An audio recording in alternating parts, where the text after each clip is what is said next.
سلام بچه‌ها، این اولین ویدیوی کانال منه. اومدم بهتون یاد بدم که چجوری میشه سرور برای ماینکرافت ساخت که از یه سایت ایرانی باشه و ساده ترین راه باشه برای ساختش و بدون هیچ لگی و چیزهای دیگه بتونین بازی کنین.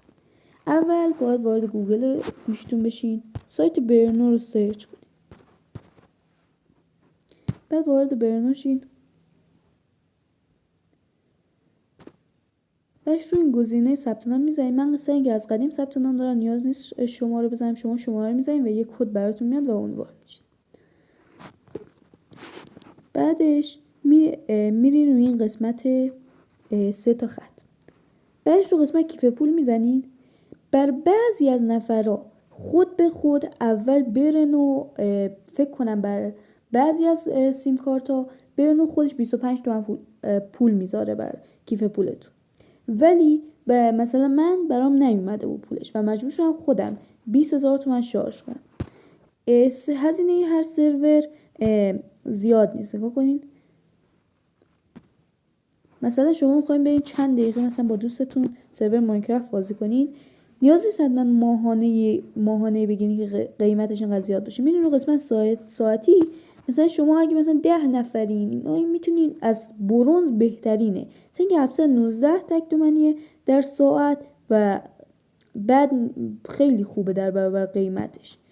بعدش مثلا انتخاب پلن رو میزنین، بعدش میرین اینجا همین بدون سرور آماده میذارین رو همین باشه.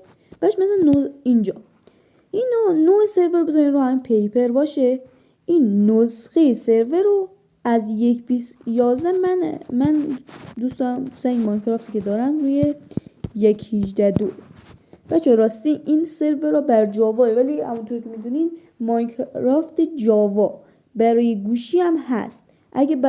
حالا اونم در یک ویدیو دیگه براتون توضیح میدم چجوری نصب کنین برنامه جاوا رو روی گوشی، ماینکرافت جاوا رو گوشی. بعدش همه این کار انجام دادین، نسخه رو انتخاب کردین، روی تایید و ساخت سرور رو میزنید. بعدش نگاه کنیم با وایسیم تا سرور آماده سازی بشه. با چند دقیقه وایسیم. حالا تا اون لحظه بریم جاشو براتون توضیح بدم. همونطور که میدونید اول که ثبت نام میکنید بعدش این قسمت سرورهاتون مثلا میتونید ببینید چه سرورهایی از قدیم داشتین و اینا. بعدش راستی هر وقت سروری رو ساختین و بعد از اینکه بازیتون با دوستتون تموم شد دیگه خواستین چیز کنین، یا سرور خاموش کنین یا سرور کامل حذف کنین. سر اینکه اگه سرور خاموش هم کنین واسه یه مقداری از کیف پولتون کم میشه و مثلا بعد از 2-3 روز ممکنه هر ساعت تقریبا 100 تومن تموم میکنه. به خاطر همین اگه سرور خاموش باشه ممکنه تو چند روز وجودتون تموم بشه، ولی اگه مثلا بعد از اینکه بازی کردین با دوستتون اون سرور رو حذف کنین کامل، میتونین راحت دفعه بعد با سرور بزنین و هیچ از موجودیتون کم نشه. اینجوری خیلی راحت تر از همه. این سرور خیلی یه ذره طول میکشه برای اینکه ران بشه. الان نگاه کن سرور تکمیل شد. خب ما اول میایم اینجا دیگه همه چیزاشو درست کردیم، تنظیماتش هم درست کردیم. اینجا کپی آدرس رو میزنیم فقط. باش میایم بیرون. باید من ماینکرافت جاوا رو بالا بیارم.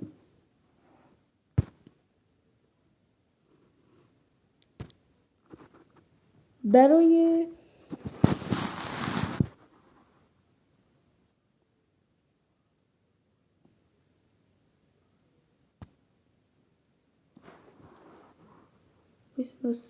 بالا بیاد. سعی که این ماینکرافت جاوا است و روی گوشیه، یه ذره این اولی که مثلا بخواین نصبم کنین یه ذره چیز میشه، یه ذره این صفحه سیاه میمونه. بعدش قسمت موجانگش میاد اون صفحه قسمتی که میخواد بازی باز شه و اونجا ممکنه یه ذره گیر کنه. سعی که مثلا جاوا بر گوشی خیلی سختی میاره. بس سعی کنین مثلا از سایت برنو پایین‌ترین نسخه‌ای که داره 1.18.2 سعی کنین همین 1.18.2 دانلود کنین. سعی که به گوشیتون زیاد فشار نیاد سر این که مثلا موقع بازی کردن خیلی داغ کنه و اینا. سعی که مثلا جاوا هست رم اگه جاوا باشه خیلی نسخه بالایی بزنین ممکنه بر گوشیتون مشکل.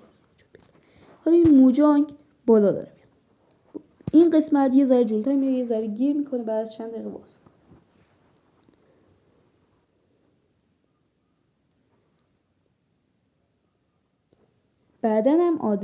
بعدنم بچه راستی سابسکرایب و لایک یادتون نره، خیلی بهم انرژی میده.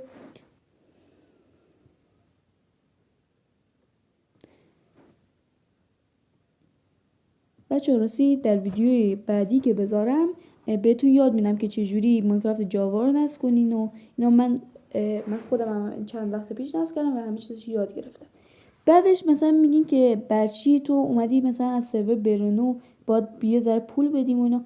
همچنین که هزینه سرورش اونقدر نیست، همچنین سایت هایی که مثلا سرور رایگان میذارن مثل اترنوس و اینا با فیلتر شکن وارد چیم و فیلتر شکنش سر همون فیلتر شکن پینگ خیلی بالا میره و به خاطر همین خیلی بازی یا هم وارد سرور میشین در جا میندازتتون بیرون. مثلا حالا آترنوس باید مثلا به خاطر اینکه بتونین واردش شین و درست بتونین بازی کنین باید مثلا وقتای خیلی شب مثلا صبح زود باشه یا آخرای شب، سر اینکه اون لحظه مثلا نت بهتره سروراش درست بالا میاد، وگرنه در غیر اون صورت سرور کامل خاموش میشه. حالا دیدین بالا اومد. من مثلا اینکه مثلا ماینکرافت جاوا هست از قسمت انتخاب ها رو بزنین به این قسمت زبانش بزنین، قسمت فارسی رو داره. من فارسی کردم که اگه یک پیامی بیاد براش که مثلا بگه که مثلا یه اروری بده بفهمم که چیه. رو چند نفره میزنیم، خب باش اضافه کردن سرور میزنیم. اون آدرس سرورم که گرفتیم کپی کردیم، رو اینو بالا میاریم، کپی شده آدرس سرور میزنیم. حالا انجام شده میزنیم، بگو این سرورمون داره ران میشه. این در سرور بالا میاد.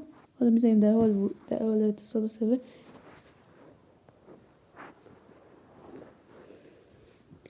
اون در حال پیوستن شد.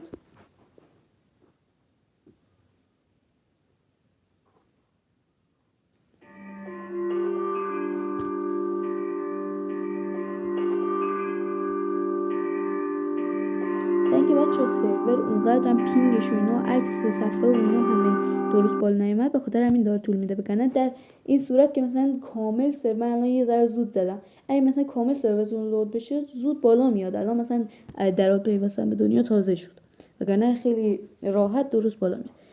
یعنی الان هم داره بالا میاد، فقط یه ذره طول میکشه.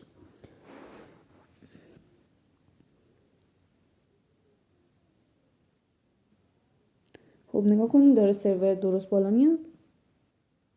نگاه کنین. حالا اولش ممکنه یه ذره بگین که لگه. این نگاه کنین اولش به خاطر این اصلا مشکل سرور نیست. سنگ ماینکرافت جاوا رو گوشیه یه ذره اینجوری است. بعد از چند دقیقه که نگاه کنین راه برین تو سرور کامل درست میشه. نگاه کنین. من یه ذره سفر رو این برام کنین. بعد از چند دقیقه یه جا وایسین درست میشه کامل. نگاه کنین الان درست شد تقریبا. ولی یه ذره هنوز خیلی ماینکرافت جاواه. نگاه بلاک‌ها کامل کنده میشه کامل بلاک‌ها رو برداریم، بلاک‌ها رو بزن. نگاه کنید الان درست شد کامل. نگاه مثلا میتونیم بلاک‌ها رو بذاریم. بس دیگه ما میتونیم با این سایت خیلی راحت بدون هیچ فیلتر شکنی ماینکرافت و اینا رو بالا بیاریم. برنو راحت تر میشه از بقیه سرور. ممکنه بگیم مثلا هر چی مثلا سایت خارجی معمولا فیلترش کردن، به خاطر همین نمیشه، خیلی پینگ بالایی میده با فیلتر شکن با وارد چیم. مثلا وارد هم چیم میندازتمون بیرون، اصلا نمیشه بازی کرد. ولی این سایت خیلی مطمئنه. بچه‌ها این آموزش هم تموم شد. خیلی ممنون ازتون. لطفا سابسکرایب کنین. خداحافظ.